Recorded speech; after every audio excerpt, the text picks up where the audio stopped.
I'm filing a bill as soon as possible to severely restrict the publication of detailed technical schematics for these deadly 3D printed firearms.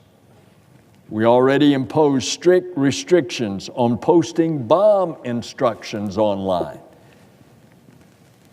Why in the world, if you can't post bomb instructions, would you want to be able to post instructions of how to manufacture that? So this senator from Florida is here urging the Trump administration to suspend that settlement immediately.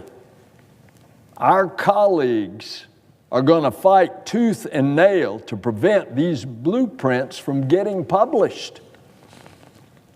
But the power to stop the blueprints lies before August the 1st, and it rests squarely with the Trump administration.